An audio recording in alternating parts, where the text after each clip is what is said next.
Retrouvez le résumé intégral d'Un si grand soleil épisode 1240 en diffusion sur France 2 le lundi 18 septembre 2023 à 20h45. Virgile sort de sa planque et tire sur Yanis. Ce dernier tombe à terre. Il part sauver Tom des flammes, il a perdu connaissance. Virgile parvient à faire sortir de la tourmente. Tom tousse beaucoup mais il va bien. Tom dit à Virgile qu'il lui a sauvé la vie. Ils vont retrouver Emma. Tom veut rester chez Virgile, mais celui-ci pense qu'il ne faut plus qu'on les voie ensemble car la police va enquêter. Virgile va voir si Yanis avait des complices qui voulaient s'en prendre à Tom. Karine est stressée par l'entretien, Maëva l'encourage. Henrik dit à Léonore que c'est pas cool de lui forcer la main pour le recrutement de Karine. Elisabeth débarque, elle dit à Henrik qu'elle sera là pour accueillir Karine. La police scientifique arrive sur les lieux, le corps sans vie de Yanis est retrouvé. Hugo pense que Yanis a mis le feu dans un local avant de se faire tuer.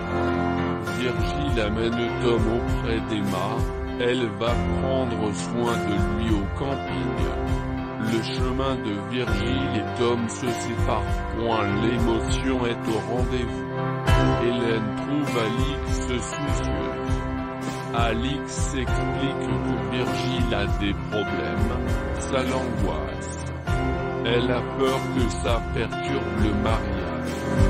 Que va-t-il se passer dans Un si grand soleil épisode 1240 en avance du 18 septembre 2023.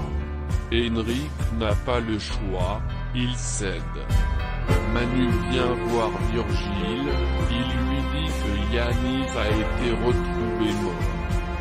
Manu dit à Virgile qu'il sait qu'il a tué Yanis pour protéger Tom. Virgile dit qu'il a rien à dire.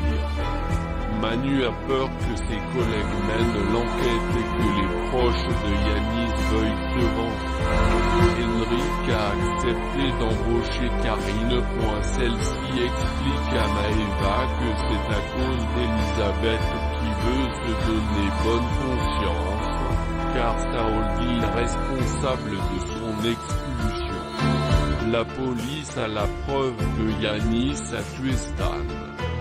Thierry pense qu'on se retrouve dans une guerre de dealers. Virgile a récupéré le téléphone de Yanis. Il voit que ce dernier recevait des ordres d'un certain Jeff Aubert. Virgile appelle Aubert pour lui dire que Yanis a été buté et qu'il détient son téléphone. Il doit laisser Tom tranquille sinon il donne le téléphone à la police.